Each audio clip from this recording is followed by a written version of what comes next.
ॐ श्री परमात्मने नमः। हंस गीता।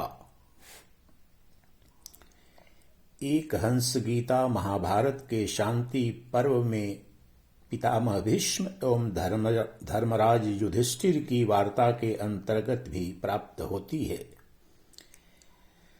इसमें साध्यगण नामक देवताओं को हंस रूपधारी भगवान द्वारा मोक्ष धर्म का तत्व समझाया गया है। प्रायः सभी उपदेश सदाचार विषयक तथा सर्वोपयोगी हैं। इसमें सत्य भाषण और इंद्रिय संयम आदि को ही सार बताकर उन्हें मोक्ष का हेतु बताया गया है। इसी हंस गीता को यहाँ इस वीडियो के माध्यम से प्रस्तुत किया जा रहा है। युधिष्ठिर ने पूछा, पितामह, संसार में बहुत से विद्वान सत्य, इंद्रिय संयम, क्षमा और प्रज्ञा अर्थात उत्तम बुद्धि की प्रशंसा करते हैं। इस विषय में आपका क्या मत है?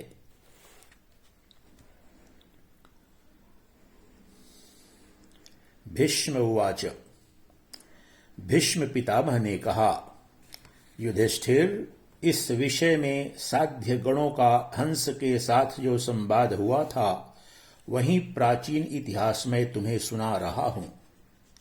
एक समय नित्य अजन्मा प्रजापति सुवर्णमय हंस का रूप धारण करके तीनों लोकों में विचर रहे थे। घूमते घामते वे साध्य गणों के पास जा पहुंचे। उस समय साध्य गणों ने कहा, हे हंस, हम लोग साध्य देवता हैं और आपसे मोक्ष धर्म के विषय में प्रश्न करना चाहते हैं, क्योंकि आप मोक्ष तत्व के ज्ञाता हैं। यह बात सर्वत्र प्रसिद्ध है। महात्मन, हमने सुना है कि आप पंडित और धीर वक्ता हैं। पतत्रिन, आपकी उत्तम वाणी का सर्वत्र प्रचार है। पक्षी प्रवर, आपके मत में सर्वश्रेष्ठ वस्तु क्या है?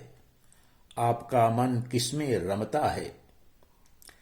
पक्षीराज, खगश्रेष्ठ, समस्त कार्यों में से जिस एक कार्य को आप सबसे उत्तम समझते हों तथा जिसके करने से जीव को सब प्रकार के बंधनों से शीघ्र छुटकारा मिल सके, उसी का हमें उपदेश कीजिए।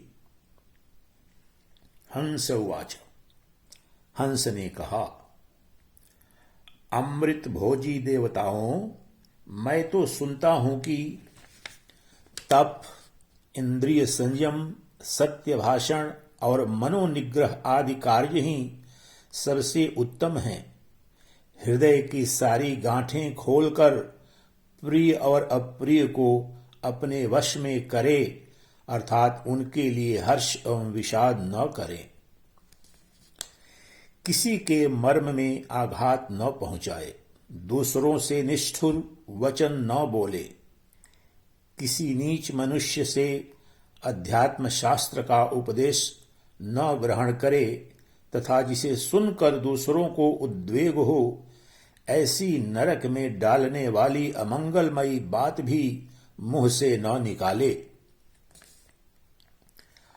वचन रूपी बाण जब मुंह से निकल पड़ते हैं, तब उनके द्वारा बिंधा गया मनुष्य रात दिन शोक में डूबा रहता है, क्योंकि वे दूसरों के मर्म पर आघात पहुंचाते हैं। इसलिए विद्वान पुरुष तो किसी दूसरे मनुष्य पर वाग्बाण का प्रयोग नहीं करना चाहिए। दूसरा कोई भी यदि इस विद्वान पुरुष को कटु वचन रूपी बाणों से बहुत अधिक चोट पहुंचाए, तो भी उसे शांत ही रहना चाहिए। जो दूसरों के क्रोध करने पर भी स्वयं बदले में प्रसन्न ही रहता है, वह उसके पुण्य को ग्रहण कर लेता है। जो जगत में निंदा कराने वाले और आवेश में डालने के कारण अप्रिय प्रतीत होने वाले प्रज्वलित क्रोध को रोक लेता है, चित्त में कोई विकार या दोष नहीं आने देता, प्रसन्न रहता और दूसरों के दोष नहीं देखता है, वह पुरुष अपने प्रति शत्रु भाव रखने वाले लोगों के पुण्य ले लेता है। मुझे कोई गाली दे तो भी बदले में मैं कुछ नहीं कहता हूं। कोई मार दे तो उसे सदा क्षमा ही कर देता हूं, क्योंकि श्रेष्ठ जन क्षमा, सत्य, सरलता और दया को ही उत्तम बताते हैं। वेदाध्ययन का सार है सत्य भाषण, सत्य भाषण का सार है इंद्रिय संयम और इंद्रिय संयम का फल है मोक्ष। यही संपूर्ण शास्त्रों का उपदेश है।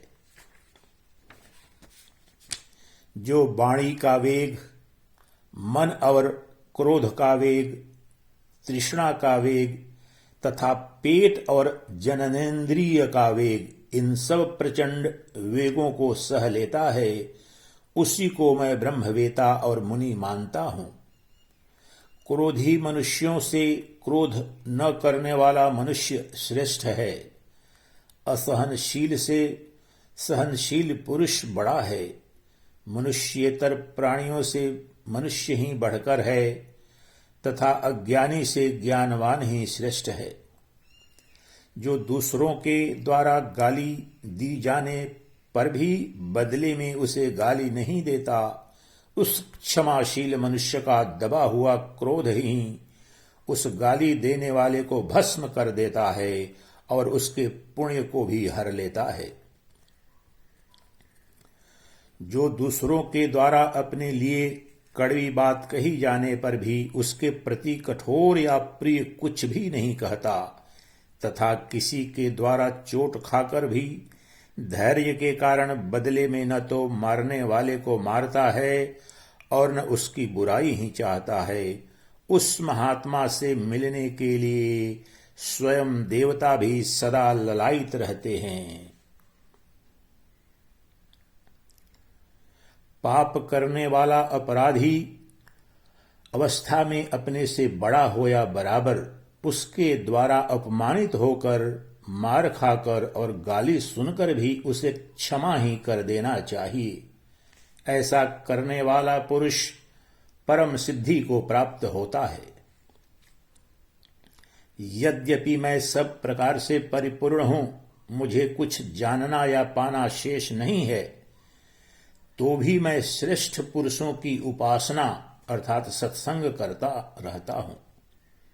मुझ पर न तृष्णा का वश चलता है न रोष का। मैं कुछ पाने के लोभ से धर्म का उल्लंघन नहीं करता और न विषयों की प्राप्ति के लिए ही कहीं आता जाता हूं। कोई मुझे शाप दे दे तो भी मैं बदले में उसे शाप नहीं देता। इंद्रिय संयम को ही मोक्ष का द्वार मानता हूं। इस समय तुम लोगों को एक बहुत गुप्त बात बता रहा हूं, सुनो। मनुष्य योनि से बढ़कर कोई उत्तम योनि नहीं है। जिस प्रकार चंद्रमा बादलों के ओट से निकलने पर अपनी प्रभा से प्रकाशित हो उठता है, उसी प्रकार पापों से मुक्त हुआ निर्मल अंतःकरण वाला धीर पुरुष धैर्यपूर्वक काल की प्रतीक्षा करता हुआ सिद्धि को प्राप्त हो जाता है।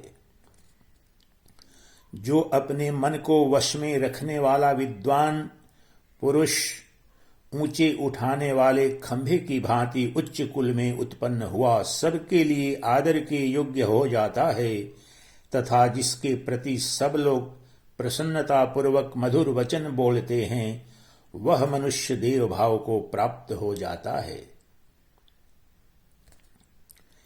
किसी से ईर्ष्या रखने वाले मनुष्य जिस तरह से उसके दोषों का वर्णन करना चाहते हैं, उस प्रकार उसके कल्याणमय गुणों का बखान करना नहीं चाहते हैं।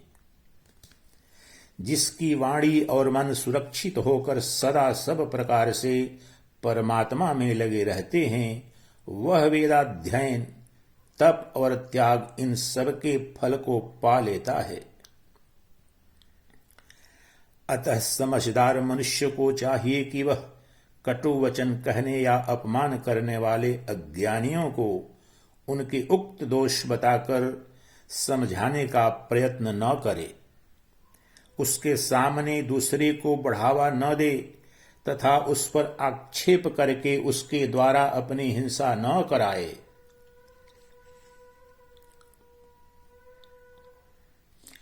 विद्वान को चाहिए कि वह अपमान पाकर अमृत पीने की भांति संतुष्ट हो, क्योंकि अपमानित पुरुष तो सुख से सोता है, किंतु अपमान करने वाला का नाश हो जाता है। विद्वान को चाहिए कि वह अपमान पाकर अमृत पीने की भांति संतुष्ट रहे, क्योंकि अपमानित पुरुष तो सुख से सोता है, किंतु अपमान करने वाले का नाश हो जाता है। क्रोधी मनुष्य जो यज्ञ करता है, दान देता है, तप करता है अथवा जो हवन करता है, उसके उन सब कर्मों के फल को यमराज हर लेते हैं। क्रोध करने वाले का वह किया हुआ सारा परिश्रम व्यर्थ हो जाता है। देवेश्वरों, जिस पुरुष के उपस्थ, उदर, दोनों हाथ और वाणी ये चारों द्वार सुरक्षित होते हैं, वही धर्मज्ञ है।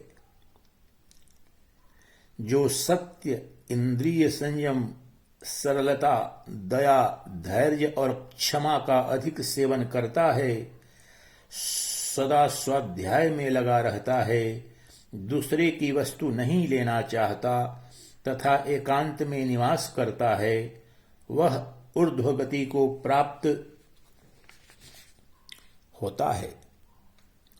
जैसे बछड़ा अपनी माता के चारों स्तनों का पान करता है, उसी प्रकार मनुष्य को उपरयुक्त सभी सद्गुणों का सेवन करना चाहिए। मैंने अब तक सत्य से बढ़कर परम पावन वस्तु कहीं किसी को नहीं समझा है। मैं चारों ओर घूमकर मनुष्यों और देवताओं से कहा करता हूं कि जैसे जहाज समुद्र से पार होने का साधन है, उसी प्रकार सत्य ही स्वर्ग लोक में पहुंचने की सीढ़ी है। पुरुष जैसे लोगों के साथ रहता है, जैसे मनुष्यों का सेवन करता है और जैसा होना चाहता है वैसा ही होता है। जैसे वस्त्र जिस रंग में रंगा जाए वैसा ही हो जाता है, उसी प्रकार यदि कोई सज्जन, असज्जन, तपस्वी अथवा चोर का सेवन करता है तो वह उन्हीं जैसा हो जाता है, अर्थात उस पर उन्हीं का रंग चढ़ जाता है। देवता लोग सदा सत्पुरुषों का संग, उन्हीं के साथ वार्तालाप करते हैं, इसीलिए वे मनुष्यों के क्षणभंगुर भोगों की ओर देखने भी नहीं जाते। जो विभिन्न विषयों के नश्वर स्वभाव को ठीक ठीक जानता है, उसकी समानता न चंद्रमा कर सकते हैं न वायु। हृदय गुफा में रहने वाला अंतर्यामी आत्मा जब दोष भाव से रहित हो जाता है, उस अवस्था में उसका साक्षात्कार करने वाला पुरुष सन्मार्गगामी समझा जाता है।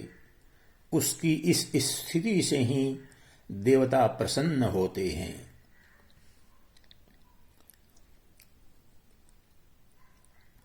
किंतु जो सदा पेट पालने और उपस्थ इंद्रियों के भोग भोगने में ही लगे रहते हैं तथा जो चोरी करने एवं सदा कठोर वचन बोलने वाले हैं, वे यदि प्रायश्चित आदि के द्वारा उक्त कर्मों के दोष से छूट जाएं, तो भी देवता लोग उन्हें पहचान कर दूर से ही त्याग देते हैं।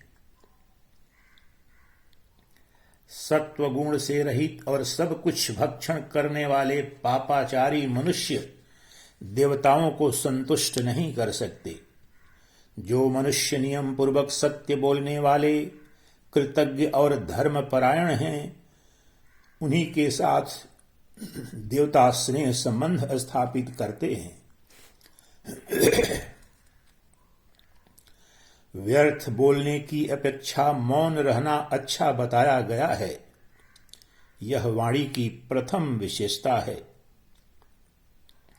सत्य बोलना वाणी की दूसरी विशेषता है। प्रिय बोलना वाणी की तीसरी विशेषता है। धर्म सम्मत बोलना यह वाणी की चौथी विशेषता है। इनमें उत्तरोत्तर श्रेष्ठता है। साध्यों ने पूछा, हे हंस, इस जगत को किसने आवृत कर रखा है? किस कारण से उसका स्वरूप प्रकाशित नहीं होता है? मनुष्य किस हेतु से मित्रों का त्याग करता है और किस दोष से वह स्वर्ग में नहीं जा पाता? हंस ने कहा, देवताओं, अज्ञान ने इस लोक को आवृत कर रखा है। आपस में डाह होने के कारण इसका स्वरूप प्रकाशित नहीं होता। मनुष्य लोभ से मित्रों का त्याग करता है और आसक्ति दोष के कारण वह स्वर्ग में नहीं जा पाता।